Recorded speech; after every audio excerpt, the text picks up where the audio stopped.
Es geht um die Bildmacht des Luftschiffs Zeppelins, und zwar in unterschiedlichen politischen Systemen, vom Kaiserreich über die Weimarer Republik bis hin zum Nationalsozialismus. Ich habe immer wieder festgestellt, wie stark die Bilder auf die Menschen auch wirken, auch auf mich selber. Es geht um die Macht der Bilder, aber auch wie die Macht, also die Politik, die wirtschaftliche Macht, Bilder, Fotografien einsetzt. Bilder in Anführungszeichen lesen zu können, war damals schon immens wichtig, ist aber heute in Zeiten digitaler Medien und KI-generierter Bilder umso wichtiger.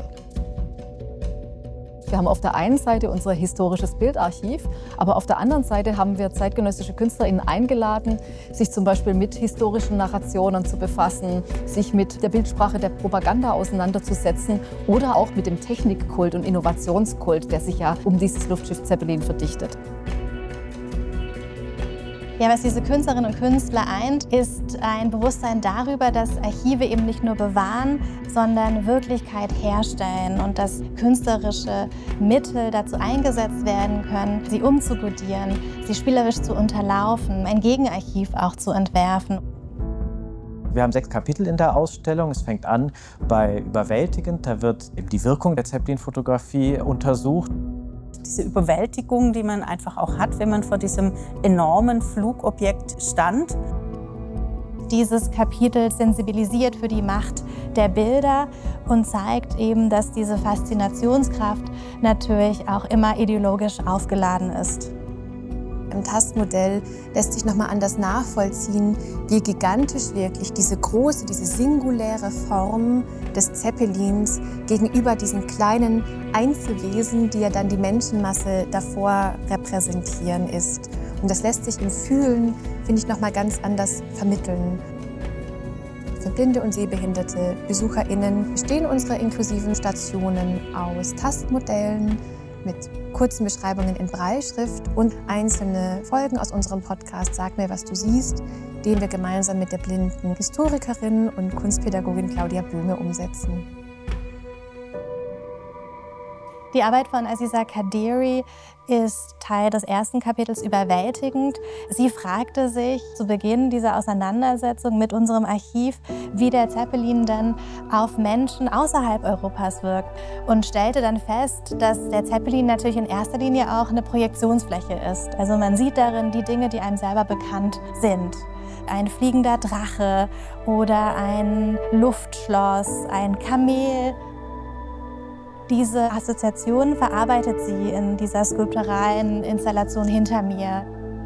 Aziza erzählt die Geschichte der Zeppeline als eine Fabel neu und öffnet sie somit eben auch für neue Perspektiven in Form eines Narrativs, das sie mittels einer KI generiert. Dabei sind unsere Besucherinnen eingeladen, durch interaktive Tablets in bunte Bildwelten abzutauchen, die inspiriert sind von zentralasiatischen Bild- und Erzähltechniken. Damit öffnet sie ein Stück weit dieses Archiv für Perspektiven, die bis jetzt eben noch keine Stimme darin hatten. Wir befinden uns hier im Kapitel Instrumentalisiert und hier zeigen wir, dass verschiedene politische Regime, Kaiserreich, Weimarer Republik, NS-Diktatur, diese Bilder gezielt eingesetzt haben und inszeniert haben.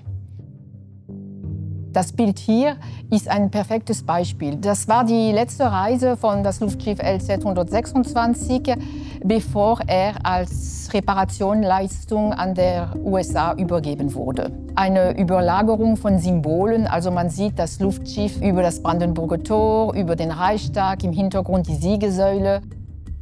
Das ist ein sensationelles Bild, aber es ist nichts anderes als eine Fotomontage. Der Fotograf hat auf 2 seiner Ortsnamen ein drittes erschaffen, die eine andere Geschichte erzählt. Das ist ein sehr gutes Beispiel. Man sieht, wie mit Hilfe von Bildern Geschichten konstruiert werden. Medien einschätzen, kritisch kontextualisieren zu können, halten wir für immens wichtig. Deswegen war von vornherein klar, dass wir uns auf eine allgemeine Steigerung dieser Medienkompetenz konzentrieren möchten. Eine dieser 4 Stationen, die wir in die Ausstellung gebaut haben, ist die Chronologie, in der ich gerade stehe. Hier erzählen wir nämlich die Geschichte der Fotografie, ihrer technischen Entwicklung, parallel zur Geschichte ihrer Manipulation. Zweite Station in der Ausstellung ist unsere sogenannte Dunkelkammer oder auch unsere Werkstatt. In einem dieser Games schlüpft man in die Rolle einer Archivarin, eines Archivars, der quasi entscheiden muss, was nehme ich in meinem Archiv auf. An der Stelle darf man nicht vergessen, dass die Ausstellung ja auf unserem Bildarchiv basiert und wir deswegen auch in einer Station, die sich durch die Ausstellung zieht, die Macht des Archivs, haben wir sie genannt, nämlich die Rolle dieser Institution Archiv noch einmal kritisch beleuchten. Wir fragen also beispielsweise, konserviert ein Archiv eher Wissen, historisch, oder kontrolliertes Wissen? Ja, Nibelunfa und sein Kollektiv EBB Global laden unsere Besucherinnen und Besucher dazu ein, selbst aktiv zu werden. Und zwar an einem Postkartenterminal, das speziell für diese Ausstellung auch konzipiert wurde. Grundlage dafür ist eine KI, die mit dem historischen Bildmaterial unseres Zeppelin-Archivs trainiert wurde und unter Anleitung unserer Besucherinnen und Besucher dann ganz neue Zeppelin-Bildwelten generiert. Indem Nibelunfa unsere Besucherinnen auch zu Bildproduzentinnen werden lässt, entlarvt er ein Stück weit auch dieses propagandistische Potenzial dieser Zeppelin-Fotografien. Das dritte Kapitel ist innovativ, wo eben der Fokus ist auf der technischen Innovation und überhaupt auch der Konstruktion der Zeppeline. Innovativ bezieht sich als Kapitel natürlich auf die technische Entwicklung der Zeppeline, aber eben auch auf die technische Entwicklung der Fotografie und auch auf die ästhetische Entwicklung der Fotografie. Wir haben hier eine Aufnahme von 1935 von Lotte Eckner und man schaut hier durch die Heckspitze nach draußen, fast ein abstraktes Bild. Das Interessante ist, dass dieses Foto, aber auch viele andere in dem Kapitel hier, über dieses rein dokumentarische weit hinausgehen und man eben so einen künstlerischen Aspekt, einen ganz anderen Blick hat auf diese Technik. Das vierte Kapitel, verführerisch, da geht es vor allem um diese Reisen mit Luftschiffen in den 20er und 30er Jahren nach Südamerika und nach Nordamerika. Da geht es auch um diesen Glamour-Faktor, dieses Verführerische, so ein bisschen an Reiseprospekte auch angelehnt. Wir haben dieses Bild auch zum Leitbild für das Kapitel verführerisch ausgewählt, weil es sehr schön die Sehnsucht des Reisens, glaube ich, zum Ausdruck bringt. Hier sehen wir ihn in Nordbrasilien, 1930 aufgenommen bei der ersten Landung in Südamerika. Dieses Bild ist auch deswegen so interessant, weil es diese einfache Umgebung kontrastiert mit diesem Duktus aus der Zeit, das technische Wunderwerk. Diese Etablierung einer Südamerika-Linie hat natürlich auch immer was mit wirtschaftlicher Macht, mit Macht wieder zu tun, aber auch mit der Idee, wir sind natürlich diesem einfachen Land Brasilien auch technisch überlegen. Ein gewisser kolonialer Blick. Das fünfte Kapitel heißt Zerstörerisch. Und da geht es um den Einsatz des Zeppelins als Waffe, im Ersten Weltkrieg vor allem. Aber wie es sehr oft beim Zeppelin war, es war auch ein bisschen mehr Schein als Sein. Er war eben auch sehr verwundbar durch seine Wasserstoffgasfüllung und konnte sehr leicht dann abgeschossen werden. Also man hat dann sehr schnell gemerkt, dass die Hoffnungen, ihn als Waffe einzusetzen, sich nicht eingelöst haben. Es waren Kriegmaschinen, aber sobald sie verletzt wurden, liegen sie wieder hier brach, so fast wie Skeletten von einem Dinosaurien. Das letzte Kapitel heißt Erschütternd und da geht es um das berühmte Unglück mit der Hindenburg 1937 in Lakehurst. Bei der Landung ging das Luftschiff in Flammen auf und das passierte eben vor laufenden Kameras.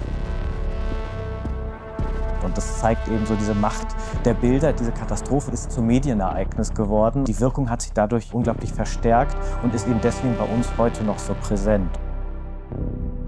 Christelle O'Yeary war als Filmemacherin und Künstlerin sofort von diesem Bildmaterial fasziniert. Das wird Ausgangspunkt Auseinandersetzungen mit der Frage, wie sich eigentlich Spektakel und Information gar nicht mehr trennen lassen. Und man nicht mehr eindeutig sagen kann, was eigentlich real ist und was Inszenierung ist und wie eigentlich Katastrophenbilder unsere kollektive Wahrnehmung prägen und unser Geschichtsverständnis auch beeinflussen. Wir wollen so ein bisschen aufrütteln, nicht alles zu glauben, was man auf den ersten Blick erkennen kann und vielleicht die Dinge noch mal aus einer anderen Perspektive zu betrachten. Und das wünsche ich mir, dass es alle Besucherinnen der Ausstellung Bild und Macht mitnehmen.